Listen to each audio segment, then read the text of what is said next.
Actor Allu Arjun को हैदराबाद में जो भगदड़ हुई थी उनके फिल्म के प्रीमियर के दौरान, उसमें 14 दिन की न्यायिक हिरासत में भेजा गया था जिला अदालत की ओर से। लेकिन अब उस मामले में हाईकोर्ट ने उन्हें जमानत दे दी है। हाईकोर्ट की सुनवाई में क्या बातें हुई, वकीलों ने क्या पक्ष रखे और किस आधार पर एक्टर अल्लू अर्जुन को जमानत दी गई है, वो हम आपको बताएंगे। आपको ये भी बताते चले कि 5 दिसंबर को पुष्पा 2 रिलीज हुई है। इससे पहले 4 दिसंबर को फिल्म का प्रीमियर था संध्या थिएटर में हैदराबाद में, और वहाँ पर अल्लू अर्जुन पहुँचे थे और वहाँ उसके बाद भगदड़ मची। उस भगदड़ में कई लोग गिरकर बेहोश हो गए थे, उन्हें हॉस्पिटल में भर्ती कराया गया और इस दौरान एक महिला जिनका नाम रेवती है, उनके इलाज के दौरान मौत हो गई थी, जिसके बाद उनके ऊपर FIR दर्ज हुई थी और आज जिला अदालत ने 1 घंटे पहले उन्हें 14 दिन की न्यायिक हिरासत भेजा और हाईकोर्ट से जमानत मिल गई। बताइए कोर्ट रूम में और क्या हुआ? तो कोर्ट में सबसे पहली बात तो मैं बता दूं कि हाई कोर्ट में इसकी अर्जी लगी तो पब्लिक प्रोसिक्यूटर जो तेलंगाना गवर्नमेंट की तरफ से थे तो वो पक्ष रख रहे थे अल्लू अर्जुन के खिलाफ, और इस तरफ जो थे अल्लू अर्जुन के वकील थे। तो क्योंकि BNS की धारा 105 के तहत उनकी गिरफ्तारी हुई थी तो इस बारे में बातचीत की गई कि क्या ये जो आरोप लगाए जा रहे हैं वो सही है या नहीं, उनको बेल दी जा सकती है कि नहीं। तो उसमें से हमारे पास इंडिया टुडे की रिपोर्ट के मुताबिक जो नागार्जुन उनके रिपोर्टर हैं उनके हवाले से कुछ खबरें आई हैं कि कोर्ट रूम के अंदर क्या हुआ, तो उसके हिसाब से मैं आपको बताता हूं कि सुनवाई के दौरान क्या चल रहा था। तो सबसे पहले तो अल्लू अर्जुन के लॉयर ने कहा कि जो रिमांड रिपोर्ट दायर की गई है उसमें इस बारे में कुछ नहीं कहा गया है कि अल्लू अर्जुन को इसकी इंटेंशन थी कि किसी की मौत हो जाए या उसकी जानकारी थी कि किसी की मौत हो सकती है इसके बारे में, है ना। तो अब ऐसे मामले में जो उनका गिरफ्तारी की गई है उससे मेरी लिबर्टी का हनन होता है, यानी मेरे जो आज़ादी है उसको कर्टेल किया जा रहा है, बंद किया जा रहा है। तो लॉर्डशिप में ग्रांट उन्होंने कहा कि इस वजह से मुझे एक इंटरिम बेल यानी अंतरिम जमानत दे दी जाए। तो जज कहते हैं कि क्या मैं पिटिशनर को, क्योंकि वो इस मामले में उन्होंने कोर्ट का रुख किया तो वो पिटिशनर कहलाएंगे इसमें, याचिकाकर्ता, तो बोले क्या मैं उनको रिलीज कर सकता हूं, जज कहते हैं, है ना। तो फिर उन्होंने पब्लिक प्रोसिक्यूटर से पूछा कि आप पहले मुझे ये बताइए कि आपने जो है यहाँ पर whether under 482 inherent jurisdiction powers of court to do complete justice I can pass interim bail. तो उन्होंने कहा कि 482 के तहत जो है मेरे पास जो शक्तियां हैं, क्या मैं उसके तहत इंटरिम बिल दे सकता हूं। तो जो पब्लिक प्रोसिक्यूटर है वो कहते हैं, पब्लिक प्रोसिक्यूटर यानी जो उनकी तरफ से सरकार की तरफ से हाँ पक्ष रख रहे थे जी, तो उन्होंने इसका अपोज किया, उन्होंने विरोध किया कि नहीं आप इंटरिम बिल मत दीजिए। उन्होंने कहा कि यहाँ पर BNS की धारा 105 यानी भारतीय न्याय संहिता की धारा 105 लगी है जो कि आरोपी के ऊपर ट्रायल कोर्ट ने ये देखते हुए इनको न्यायिक हिरासत में भेजा, जो कि एक गंभीर धारा है। उन्होंने कहा 105 जो है गैर इरादतन हत्या की धारा है BNS में, तो उन्होंने कहा तो इसके तहत उनको पनिशमेंट दी जानी चाहिए, सज़ा मिलनी चाहिए। तो जज कहते हैं कि ये जो सेक्शन इसमें लगाया गया है किस वजह से लगाया गया है, क्या ऐसा हुआ था। तो पब्लिक प्रोसिक्यूटर जो है वो कहते हैं कि अल्लू अर्जुन को इस बात की जानकारी थी कि यहाँ पे एक बड़ी तादाद में भीड़ इकट्ठी होने वाली है ना। उन्हें इसलिए इस बात का भी अंदेशा रहा होगा, अंदाज़ा रहा होगा कि इससे कुछ इस तरह का इंसिडेंट हो सकता है, घटना हो सकती है जिसमें लोगों की जान चली जाए। तो जज पूछते हैं कौन सी जानकारी थी उनके पास, क्या नॉलेज था। बोले उसने परमिशन लिया था, उन्होंने कहा, जज कहते हैं, है ना। तो पब्लिक प्रोसिक्यूटर इसमें जवाब देते हैं कि मेरे पास इसका आधार है, मेरे पास है इसके लिए सामग्री जो मैं बताना चाहूँगा कोर्ट को, है ना।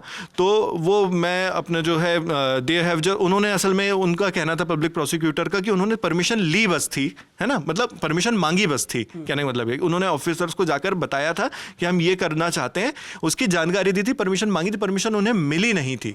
ये पब्लिक प्रोसिक्यूटर का कहना है ना। मैं उनके शब्दों में बता दूं, उन्होंने कहा they have just filed a request before the officer, no officer has given them permission यानी उन्हें मिली नहीं थी। तो डिनायल भी नहीं हुआ था। हाँ, डिनायल भी नहीं हुआ था, वो बस ये था कि एक इंफॉर्मेशन दी गई थी। हाँ, तो फिर वो कहते हैं कि वहाँ पर इनसफिशिएंट पुलिस थी, यानी जितनी पुलिस बल का वहाँ पे ज़रूरत थी उतनी पर्याप्त वहाँ पर थी नहीं, तो इसलिए वहाँ पर जब भीड़ इकट्ठा हुई तो काबू में नहीं किया जा सका। पुलिस जो है फर्स्ट फ्लोर से फिर लोअर फ्लोर में आई, है ना, जैसे ही उन्हें पता चला कि यहाँ पर इस तरह से कुछ अफरा तफरी सा माहौल हो रहा है, तो है ना। तो फिर ये कहते हैं if court doesn't grant bail I will be going to trial, but what is the necessity to have custodial investigation. जो अल्लू अर्जुन के वकील कहते हैं कि अगर कोर्ट हमें बेल नहीं देता है तो मैं जाऊंगा, फिर जो ट्रायल है उसमें जाएंगे हम, लेकिन कस्टोडियल इन्वेस्टिगेशन की इसमें क्या जरूरत है? कस्टडी में रख के मुझे 14 दिन आप जेल में रखकर क्यों इसमें जांच कर रहे हैं, है ना? जांच तो ठीक है, वो तो हम करवाएंगे ही। तो जज इसमें कहते हैं कि 105B और की धारा 118 भी लिखी गई है, जिसमें जो तब लगती है कि जब आप वॉलंटरीली किसी को चोट पहुंचाएं, है ना? तो उसके तहत उसमें लिया है कि पिटिशनर के ऊपर ये धारा जज पूछते हैं कि क्यों लगाई गई है, ये क्या उन्होंने ऐसा गुनाह किया कि जो ये धारा इस पर आती है, क्या जो ट्रेजेडी हुई उसके लिए जो अक्यूज्ड है, आरोपी है, वो जिम्मेदार है, ऐसा क्या हुआ था वहाँ पे, उससे रिलेटेड बात करते हैं। फिर वो कहते हैं कि क्या वो एक एक्टर है, इसकी वजह से उनको सेम दिन हम इस चीज़ में सुनवाई कर सकते हैं। तो पब्लिक प्रोसिक्यूटर कहते हैं कि बोले वो होंगे कोई actor, he may be an actor, है ना, but he is now an accused, मगर अब वो एक आरोपी हैं, है ना, और इसलिए जो है उनकी जो वहाँ पे मौजूदगी थी उसी की वजह से वहाँ पर इतनी बड़ी तादाद में भीड़ इकट्ठा हुई। तो उनका एक एक्टर होना इस मामले में एक अहम पॉइंट है ना। तो फिर जो थिएटर मैनेजमेंट है जहाँ पे हुआ था, हाँ, संध्या थिएटर, उनके मैनेजमेंट की तरफ से भी वहाँ पर वकील उपस्थित थे। उन्होंने कहा कि जो गवर्नमेंट है, गवर्नमेंट को हमने, मतलब गवर्नमेंट ने ऑर्डर दिया था 29 नवंबर को कि थिएटर ओनर्स जो है इस मूवी की स्क्रीनिंग कर सकते हैं। तो उन्होंने कहा कि हमने इसी के तहत स्क्रीनिंग की, है ना। फिर एडवोकेट कहते हैं कि वहाँ पर हमने पुलिस को पहले से बता के रखा था कि यहाँ पर एक्टर आने वाले हैं, है ना। वहाँ पे जो एसीपी हैं, वहाँ के लोकल एसीपी जो हैं, उन्हें भी बताया गया था इसके बारे में कि यहाँ पर एक्टर का मूवमेंट होगा। अगर उनको नहीं बताया रहता तब बात अलग होती, ये हुआ उनका कहना, अल्लू अर्जुन के वकील का कहना, है ना। फिर उसके बाद यहाँ पर पब्लिक प्रोसिक्यूटर कहते हैं कि इसमें यहाँ पर आने की क्या ज़रूरत है, एक रेगुलर बेल एप्लीकेशन भी आप अप्लाई कर सकते थे, हाई कोर्ट में आने की क्या ज़रूरत है? जब आप अरेस्ट थे, आप अपने गिरफ्तारी के दौरान ही एक रेगुलर बेल एप्लीकेशन दायर करते और उस पर फिर सुनवाई होती और वो नॉर्मली जैसे ट्रायल कोर्ट से जो हो सकता था, जो उसकी प्रोसेस रहती है, उस तरह से फॉलो कर लिया जाता।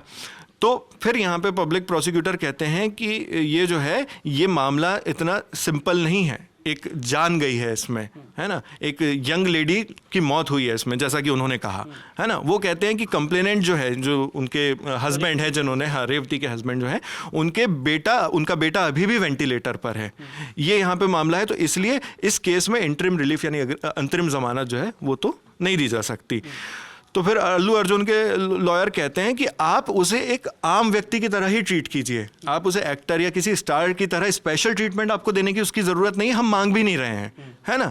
तो फिर जज यहाँ पर कहते हैं कि प्रथम दृष्टया जो भी हमें जानकारी मिल रही है उसके हिसाब से तो हमें लगता है कि जो आरोप उनके ऊपर लगाए गए हैं, है ना, उसमें इतनी ज़्यादा गंभीरता की ज़रूरत नहीं। हाँ, हालांकि हम इस चीज़ में पूरे जो जिन लोगों की मौत हुई है उनके परिवार के प्रति भी हमारी सारी संवेदनाएं हैं, है ना, लेकिन बस क्योंकि वो एक एक्टर है, लेकिन इसका मतलब ये नहीं कि हम उसके अधिकारों को छीन लें या उसके अधिकारों को कम कर दें, है ना। वो एक सिटीजन है और उनके पास भी right to life and liberty है, यानी जीवन जीने का, और हाँ, लिबर्टी का, आज़ादी जो है उनके पास है अपनी पूरी, है ना। तो पूरी संवेदनाओं के साथ, जो भी उनकी पूरी सहानुभूति के साथ जो भी फैमिली है मृतक की, उसके साथ हम इस फैसले पर जाते हैं कि उनको अंतरिम जमानत दी जा सकती है। तो ये पूरा टोटल ये सुनवाई हुई वहाँ पर और इसके बाद उन्हें बेल मिल गई। तो संध्या थिएटर की ओर से भी एक लेटर जारी किया है, वो लेटर 2 दिसंबर का है और उनका ये दावा है संध्या थिएटर का कि 2 दिसंबर को पुलिस को इस बाबत सूचना दी गई थी कि 4 दिसंबर को स्क्रीनिंग होनी है, एक्टर अल्लू अर्जुन आ रहे हैं, इसके लिए यहाँ पर एडिशनल पुलिस फोर्स की ज़रूरत होगी। तो उस लेटर को भी पब्लिक डोमेन में लाया गया है, जिसमें ये बताया गया कि पुलिस को पहले से इन्फॉर्म किया गया था। कोर्टरूम में अल्लू अर्जुन के वकील ने ये बात भी कही कि परमिशन लेना उनका काम था, संध्या थिएटर का, और उसके बाद अल्लू अर्जुन वहाँ पर आए, तो ऐसे में वो इस भगदड़ के लिए जिम्मेदार नहीं है।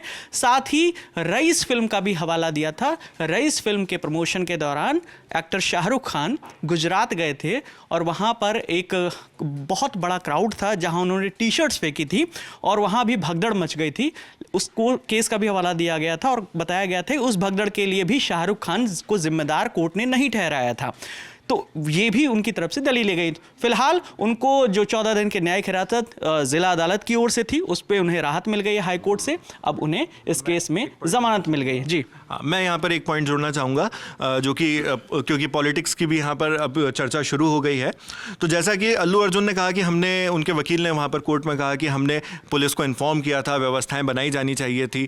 तो इसको लेकर अब पॉलिटिक्स भी शुरू हो गई, क्योंकि तेलंगाना में कांग्रेस की सरकार है, रेवंत रेड्डी सीएम है वहाँ के, तो जो बीजेपी और बीआरएस है, वो जहाँ की विपक्षी पार्टी है, उन्होंने अभी इस मुद्दे को उठाना शुरू कर दिया है कि यहाँ पर आप अरेस्ट अल्लू अर्जुन को क्यों कर रहे हैं, गलती तो असल में सरकार की है, सरकार वहाँ पर पर्याप्त प्रबंधन नहीं कर पाई, है ना। वो तो पता ही था कि एक्टर आएगा तो वहाँ पे व्यवस्था जो है बिगड़ सकती है, तो आपको उतना पुलिस बल वहाँ पर लगाया जाना चाहिए था।